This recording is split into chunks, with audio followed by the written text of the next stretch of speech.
आइए सुनते हैं, मजहब नहीं सिखाता आपस में बैर रखना। सभी धर्म एक ही ईश्वर की तरफ जाने का रास्ता दिखाते हैं। सभी धर्मों का ईश्वर एक ही है। संसार में सभी धर्म प्रेम से मिलकर रहना सिखाते हैं। हम सब एक ही ईश्वर की संतान हैं। धर्म के नाम पर झगड़ा करना हमारी संकुचित और बीमार मानसिकता है। हम आपस में सिर्फ अपनी अज्ञानता के कारण लड़ते रहते हैं। आज की कहानी मेरी इसी पर आधारित है। एक गांव में दो मित्र रहते थे। एक का नाम था जुम्मन, जो परचूनी की दुकान करता था।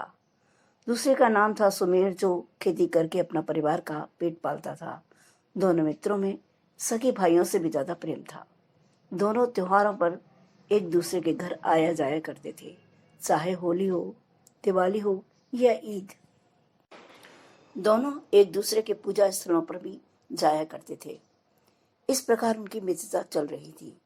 दोनों खुश थे, लेकिन गांव के कुछ खुरापाती लोगों की नजरों में उनकी दोस्ती कटक रही थी। वे नहीं चाहते थे कि जुम्मन और सुमेर प्रेम भाव से रहें।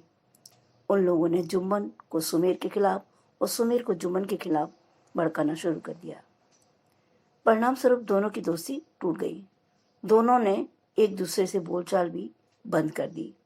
जिस रास्ते से जुम्मन जाता, उस रास्ते पर सुमेर नहीं जाता, और जिधर से सुमेर जाता था, जुम्मन अपना रास्ता बदल लेता।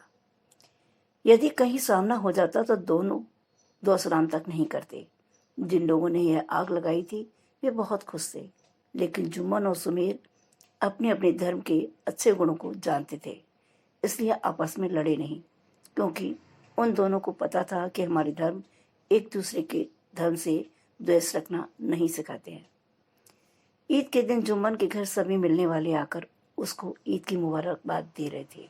सुमेर भी हर वर्ष की तरह जुम्मन के घर गया और ईद मुबारकबाद देकर हंसते हुए गले मिला। जुम्मन ने भी बड़े प्यार से उसे बिठाया और मीठी सेवइयां खिलाई। गले मिलते ही दोनों के मन के मैल धुल गए और फिर से वे ऐसे घुल मिल गए जैसे दूध में पानी मिल जाता है। उन लोगों को लड़ाने वालों की अब समझ में आ गया था कि यह सच भी कहा गया है कि मजहब नहीं सिखाता आपस में बैर रखना। आज देश में इसी आपसी सद्भाव की आवश्यकता है। देश के हर व्यक्ति को धार्मिक सेंटिमेंट से ऊपर उठकर बंधुत्व की भावना को अपनाना चाहिए। तो यह थी आज की प्रस्तुति। अगर आपको पसंद आई है तो लाइक और सब्सक्राइब जरूर कीजिएगा।